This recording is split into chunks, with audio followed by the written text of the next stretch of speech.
নাও বউকে দিয়ে ঘুগনি তৈরি করে আনো, দেখো প্ল্যাটফর্মে গিয়ে দাঁড়াও, বাস স্ট্যান্ডে গিয়ে দাঁড়াও। দিদির কথায় আমরা হেরে গিয়ে দিদির কথা মতোই চপ বিক্রি করতে এসেছি। যেখানে আমাদের আজকে ক্লাসরুমে থাকার কথা ছিল। ভাই যখন কিছু নেই 1000 টাকা নাও, দুটো চায়ের কেটলি কেনো। তাহলে এই বাংলায় কেউ থাকবে? এই বাংলায় কেউ তাহলে ছেলেমেয়েদেরকে মানুষ করবে? রাজ্য সরকারের বিজনেস অ্যান্ড ইন্ডাস্ট্রি কনক্লেভ ছিল আজ। সহজ গোদা বাংলায় শিল্প নিয়ে একটি সভা। হাজার হাজার কোটি টাকার বিনিয়োগ নিয়ে আলোচনা হলো সেই সভায়। ঠিক একদিন আগে গতকাল ছিল ব্যবসায়ী সম্মেলন।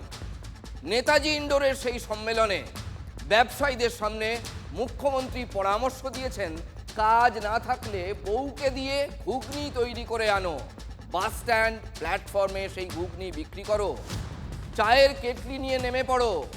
মুখ্যমন্ত্রীর সেই পরামর্শ মেনেই আজ শিয়ালদায় চপ মুড়ি চায়ের কেটলি নিয়ে নেমে পড়লেন একদল বেকার শিক্ষিত তরুণ।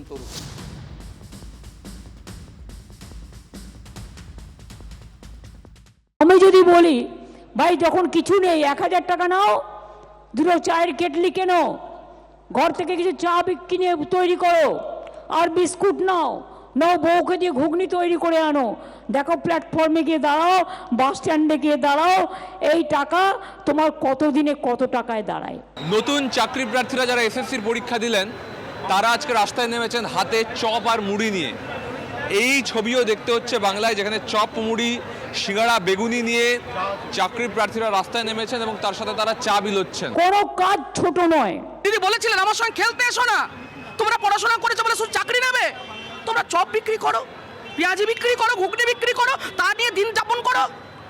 দিদির খেলাতে আমরা হেরে গেছি, দিদির খেলায় আমরা হেরে গেছি।